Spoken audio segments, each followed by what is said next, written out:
Hello everyone. आज की class 9 की वर्कशीट में हम तत्वों के बारे में जानेंगे। इससे पहले की वर्कशीट्स में हम विलयन, कोलॉइड्स और निलंबन के बारे में पढ़ चुके हैं, जो कि मिश्रण हैं। ये विभिन्न प्रकार के मिश्रण हैं कणों के आकार के आधार पर, ये आप जानते हैं। और विज्ञान की भाषा में ये अशुद्ध हैं, ये शुद्ध पदार्थ नहीं हैं। तो आज की वर्कशीट में हमें तत्वों के बारे में पढ़ना है। हम ये जानेंगे कि क्या तत्व शुद्ध हैं और तत्वों के अलावा क्या कोई और भी चीज़ है जो शुद्ध है, और अगर शुद्ध हैं तो कैसी हैं। तो हमारे आसपास बहुत से पदार्थ हैं। आपने सोना, चांदी, लोहा, एल्यूमिनियम, ऑक्सीजन, कार्बन, इन सब का नाम सुना होगा। इनका उपयोग हम शुद्ध रूप में करते हैं। ये हैं तत्व। और यौगिक जैसे कि ग्लूकोज है, जल है, कार्बन डाइऑक्साइड है। कार्बन डाइऑक्साइड का सूत्र जैसे हम ये लिखते हैं, जल का सूत्र हम H2O लिखते हैं। तो ये सभी यौगिक हैं और तत्व और यौगिक दोनों ही शुद्ध पदार्थ की कैटेगरी में आते हैं। तत्व पदार्थ का वह मूल रूप है जिसे रासायनिक प्रक्रिया द्वारा अन्य सरल पदार्थों में विभाजित नहीं किया जा सकता।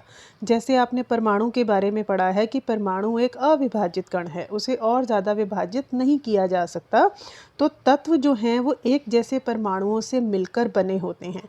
ठीक है, एक जैसे परमाणुओं से मिलकर बने होते हैं जिन्हें और सरल पदार्थों में रासायनिक प्रक्रिया द्वारा अलग नहीं किया जा सकता। तत्वों के प्रकार भी हैं, धातु, अधातु और उपधातु, और उनके गुण धर्मों की भी हम तुलना करेंगे। तो वर्कशीट के कंटेंट को मैंने कुछ क्वेश्चंस और नोट्स का फॉर्म दिया है, जिससे आप इन्हें इजीली लर्न कर सकते हैं और एग्ज़ाम में लिखने लायक भी आपके पास अच्छे से पॉइंट्स हो जाएंगे। So let's move on to those questions and notes. साथ ही जो आज की हमारी वर्कशीट है, इसके क्वेश्चंस और इनके आंसर्स भी बहुत शॉर्ट और कंसाइज करके आपको उन्हीं नोट्स में अवेलेबल कराए जाएंगे।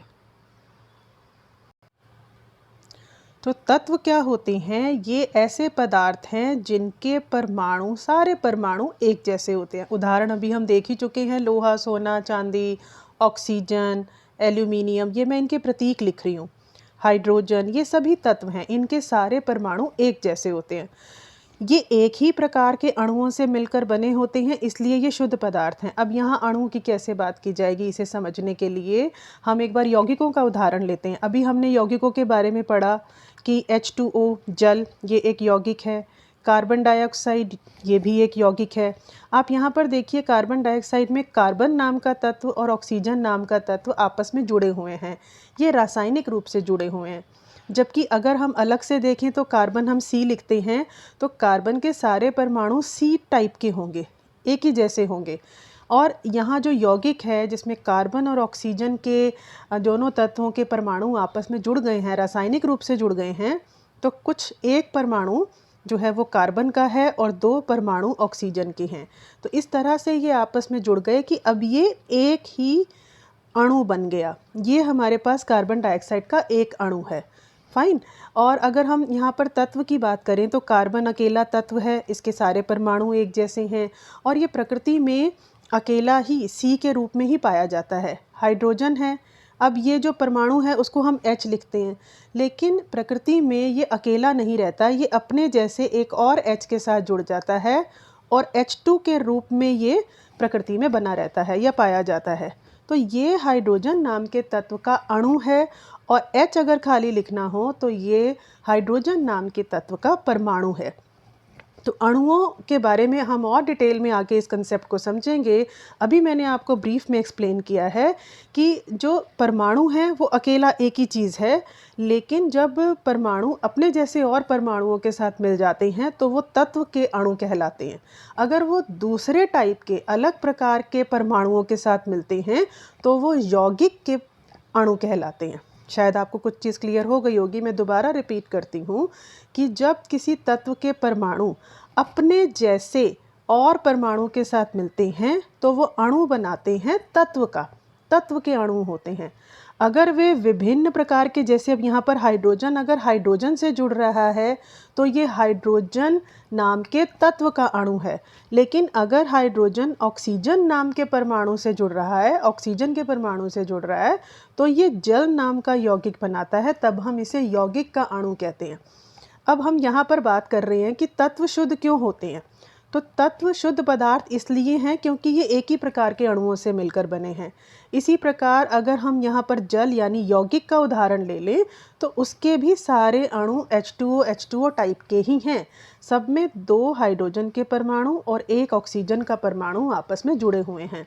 तो सारे अणु एक जैसे हैं, इसलिए तत्व भी शुद्ध पदार्थ हैं और यौगिक भी शुद्ध पदार्थ हैं।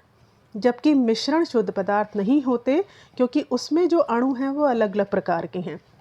जैसे जल में आपने नमक मिला दिया तो नमक का सूत्र होता है NaCl। अब ये अपने आप में एक अलग यौगिक है, जल अपने आप में एक अलग यौगिक है। अब ये 2 यौगिक आपस में मिल गए और ये भौतिक रूप से मिले हुए हैं, रासायनिक अभिक्रिया द्वारा नहीं। और इन्हें भौतिक प्रक्रिया लगाकर अलग भी किया जा सकता है, इसलिए इन दोनों का जो ये हमने इन्हें मिलाया है ये मिश्रण है। और मिश्रण शुद्ध पदार्थ नहीं होते क्योंकि उनके अंदर अणु अलग अलग प्रकार के होते हैं। शुद्ध पदार्थ कौन होंगे? जिनके अणु एक जैसे हैं। क्लियर? इस टॉपिक को थोड़ा सा समझने में डिफ़िकल्टी होती है, बट आप 2-4 बार इसे सुनेंगे, लर्न करेंगे और लिख लिख कर इसकी प्रैक्टिस करेंगे। कुछ एग्जाम्पल्स भी अपने इस तरह से बनाएंगे तो आपको ये कंसेप्ट अच्छे से क्लियर हो जाएगा। अब चैप्टर में जो आगे और टॉपिक्स आएंगे हम तब भी इनके बारे में बात करेंगे। अब तत्वों के 3 प्रकार बताइए। तो तत्व 3 प्रकार के होते हैं, धातु, अधातु और उपधातु। और मुख्य रूप से जो अंतर आपको एग्जाम में आता है वो धातुओं और अधातुओं के बीच में आता है। धातुएं चमकदार होती हैं, आप देखते ही हैं सोना, चांदी, इवन लोहा भी जो है उसकी सरफेस पहले शाइनी होती है ना, बाद में उसके ऊपर जंग लग जाता है, पर नेचुरली वो शाइन होती है उसमें। सोना और चांदी तो बहुत ज़्यादा चमकदार हैं। अधातुएं चमकदार नहीं होती, ये मुख्य रूप से गैसेस के रूप में मिलती हैं। ऑक्सीजन, हाइड्रोजन, कार्बन, ये सारे ही अधातुओं की कैटेगरी है। धातुएं आघातवर्धी होती हैं, यानी पीटने पर वो पतली चादर में बदल जाती हैं।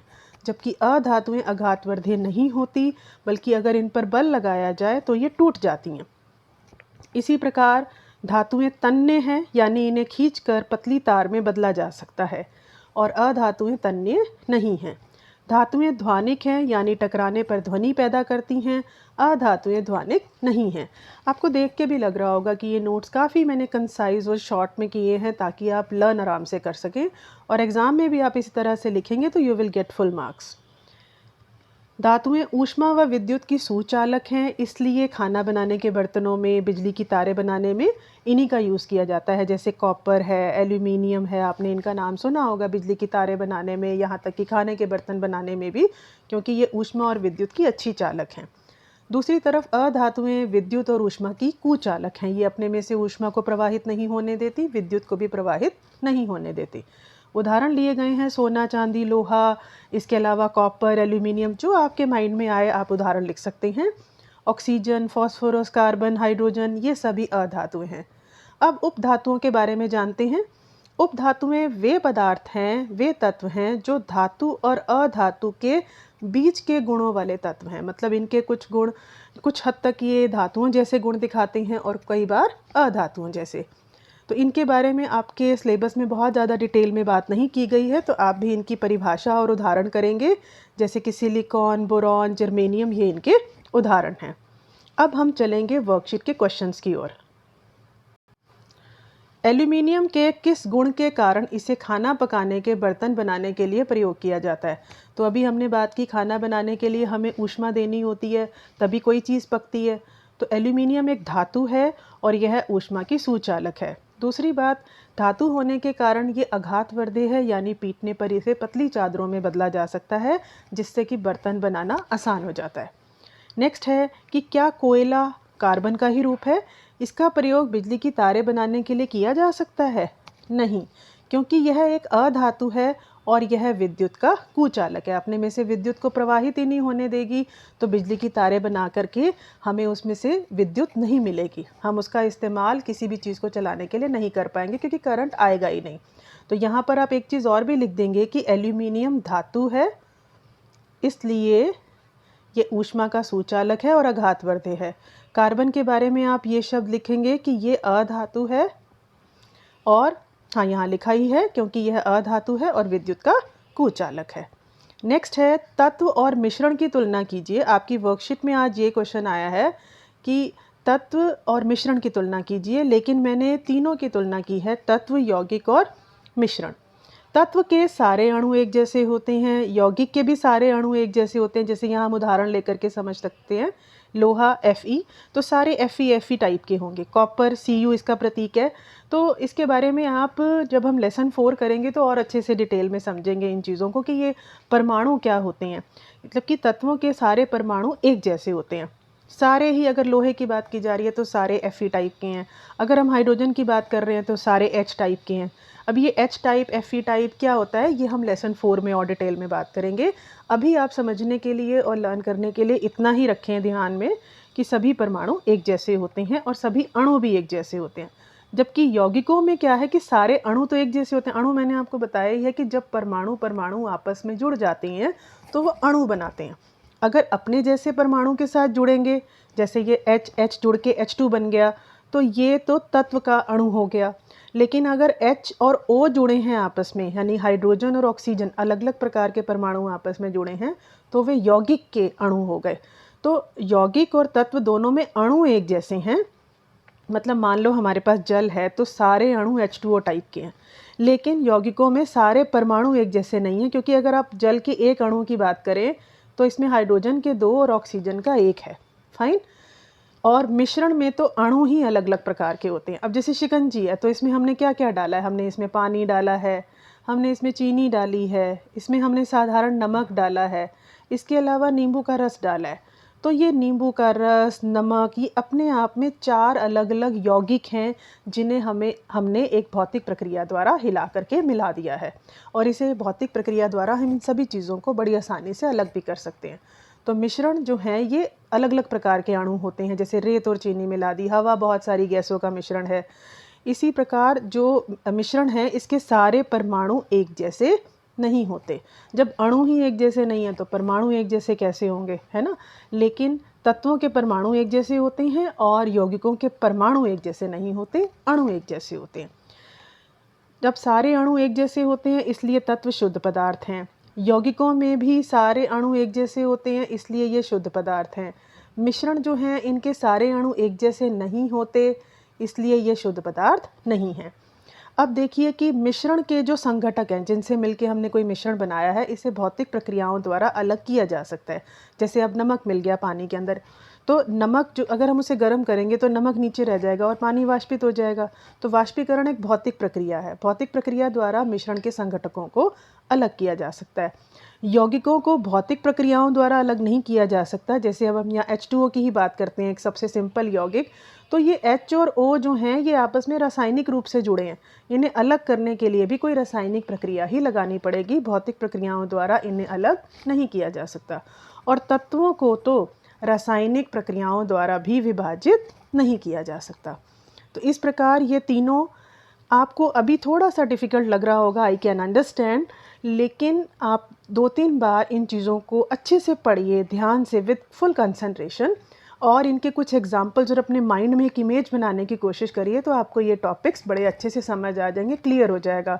एंड आई विल ट्राई कि मैं आपके साथ इसे एक एक्टिविटी के थ्रू इन तीनों चीज़ों को, इनके कंसेप्ट की क्लैरिटी के लिए आपको अच्छे से क्लियर हो जाए ये चीज़ कि क्या होते हैं, हम इनको इमेजिन कर पाएँ, इनकी पिक्चर अपने माइंड में बना पाएँ। तो उस तरह का वीडियो आपके साथ एक शेयर करूँगी और तब आपको ये टॉपिक बहुत ईजी लगेगा। इसके अलावा एक क्वेश्चन और है आज की वर्कशीट में। आज की वर्कशीट में एक और है कि आघातवर्ध्यता और तन्यता की परिभाषा दीजिए। तो आघातवर्ध्यता धातुओं का ऐसा गुण, आप लिख सकते हैं, मैं यहाँ आपको लिख के दे देती हूँ। धातुओं का ऐसा गुण जिसमें पीटने पर वे पतली चादर बन जाती हैं। धातुओं का ऐसा गुण जिसमें वे पीटने पर पतली चादर बन जाती हैं। इसी प्रकार तन्यता की परिभाषा, तो यहाँ से लाइन यहाँ से लेकर के यहाँ तक बिल्कुल सेम रहेगी। धातुओं का ऐसा गुण जिसमें वे खींचकर पतली तारें बनाई जा सकती हैं या बन जाती हैं। ठीक है। और सबसे ज़्यादा आघातवर्ध्य जो बहुत पतली चादर में कन्वर्ट हो सकता है वो एल्यूमिनियम है। आपने फॉयल देखी होगी जिसमें हम रोटी पैक करते हैं। पतली तारों में जो है ये सिल्वर है, गोल्ड है, ये मैं इनके प्रतीक लिख रही हूँ। AU जो है ये सोने का प्रतीक है। Ag जो है ये सिल्वर यानी चांदी का प्रतीक है। तो ये आप देखते हैं ना ज्वेलरी में कितनी पतली पतली तारों का इस्तेमाल किया जाता है, तो इसलिए क्योंकि ये तन्ने होती हैं। दूसरी बात ध्वनिक होती हैं, वैसे मैं एक्स्ट्रा उसमें बता रही हूँ, ये क्वेश्चन नहीं है। कि आप देखते हैं घंटियाँ जो हैं वो धातुओं की बनती हैं क्योंकि वे ध्वनिक है, यानी जब उन पर चोट की जाती है, किसी चीज़ से टकराती हैं तो आवाज़ होती है। तो इस प्रकार आज की वर्कशीट में हमने तत्वों के बारे में जाना। ये काफ़ी इम्पॉर्टेंट कंसेप्ट है क्योंकि अब 9th के काफ़ी सारे चैप्टर्स और आगे 10th में ये सब चीज़ें इन्हीं पर बेस हैं कि तत्व क्या हैं या यौगिक क्या हैं, मिश्रण क्या हैं। तो इन चीज़ों को आप अच्छे से समझिएगा और जो मैं एक्टिविटी का वीडियो शेयर करूँगी उसे ज़रूर देखना, सो दैट कि ये कंसेप्ट आपको अच्छे से लर्न रहे और माइंड में बना रहे। फाइन। सो मिलते हैं अगली वर्कशीट में, इस चैप्टर को आगे बढ़ाएंगे। Till then bye bye, good luck.